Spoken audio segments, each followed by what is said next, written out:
Hare Krishna. Welcome to Krishna Lounge. The topic for tonight is time, karma, and consciousness. So, growing up in the West, when we go to school, we come up with a worldview that things happen randomly or by coincidence. So when we talk about the creation of the universe in a science textbook, then there was some cloud, and then the clouds, by chance, they interacted, and then Earth, and then life. So in that way, it's we get this view from science, from people around us, that everything kind of happens to our life by chance, that everything's kind of random, it's coincidence.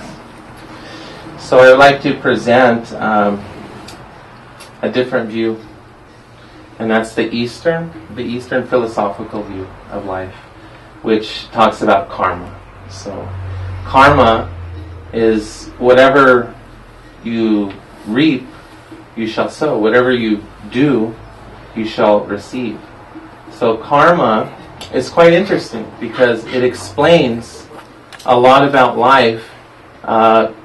It informs us, or it paints a picture that everything that's happening in our life is due to some cause. It has some beginning. And in fact, everything that's happening to our life now is due to something in the past, some original cause. So we kind of think, yes, that in our life things are happening randomly. By chance, I was born in America, or by chance, I was born in Africa or India. By chance, I was born in Southern California. By chance, I have, black hair or blonde hair, or I'm a male, I'm a female. And by chance, I met, my partner and all these things. So we kind of think that life's like that. It's just kind of going. It's all a coincidence. And everything that's happening is just, it's kind of coming together like that. But there's some things that are left unexplained. For example, it's hard to kind of imagine why some people are just born with natural talents and abilities, or they're born in a high position. Like Mozart. As soon as he turned 5, then he's composing beautiful music.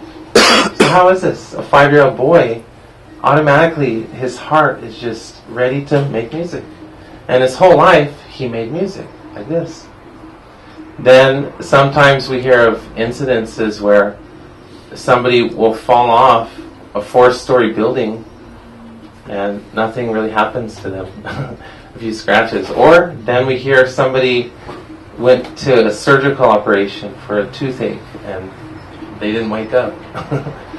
So you'd be surprised. There's strange things like this in the world. And so we wonder, wow, some people, they make it through the most dangerous situations. Some people don't.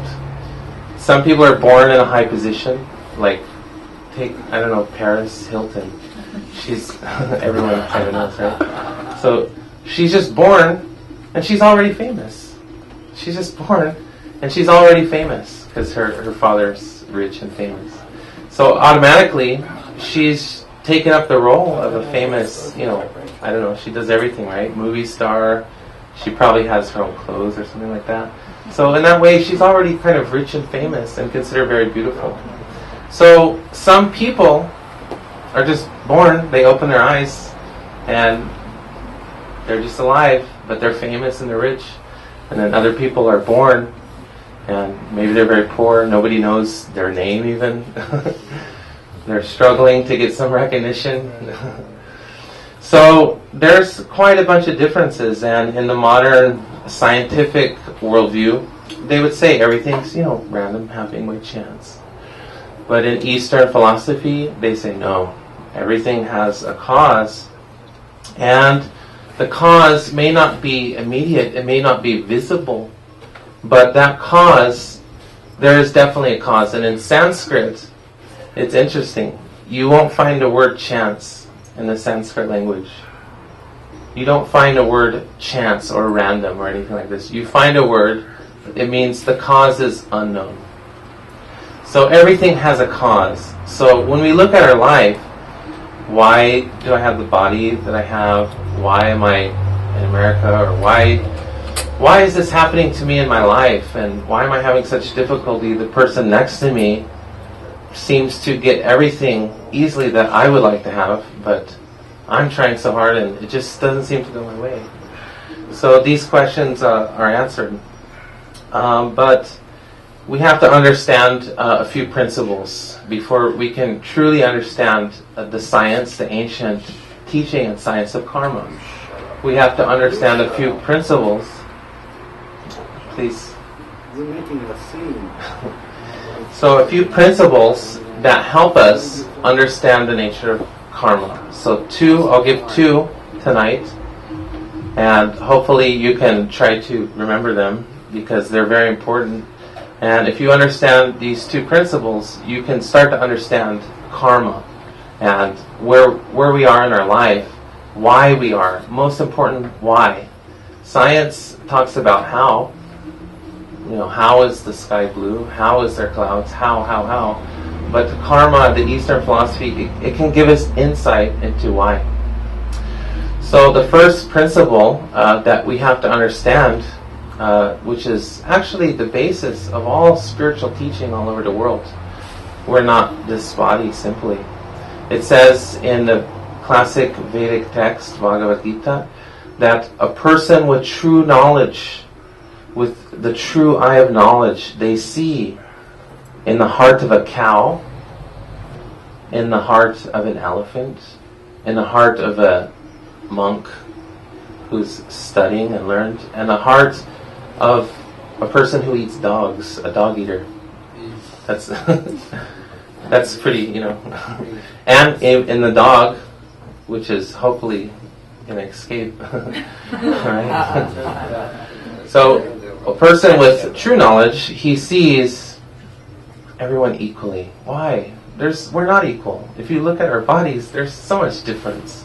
If you look at our bank accounts, there's probably a lot of difference. Especially with the monks here, there's probably a big difference. They're very simple.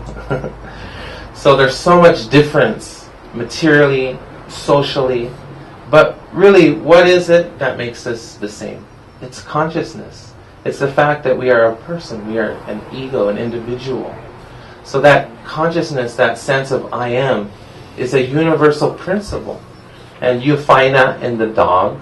The dog, you may think he's just a dog, but his life's pretty important to him.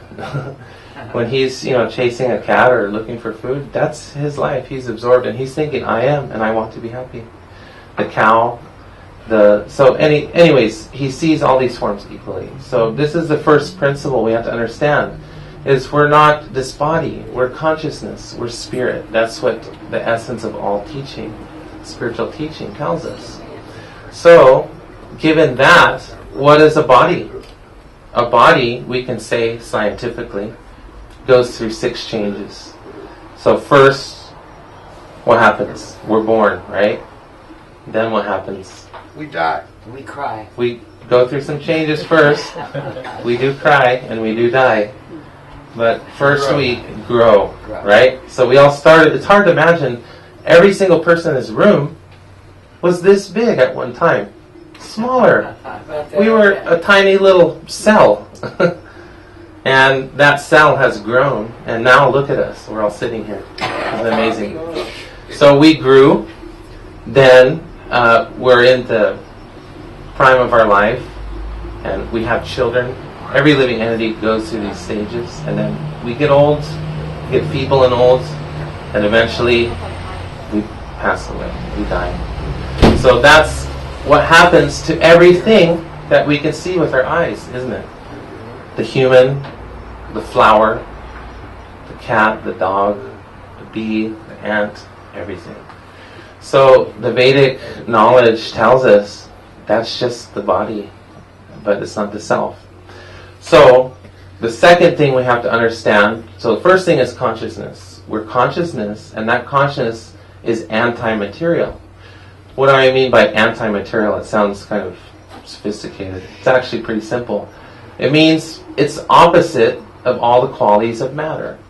So matter, it's unconscious. Matter is made of chemicals, and it goes through those stages, but consciousness, conscious, spirit, it's a conscious living person. That's what we are, the soul. And the body's just like matter. So that's the first point. Second point, in order to understand karma,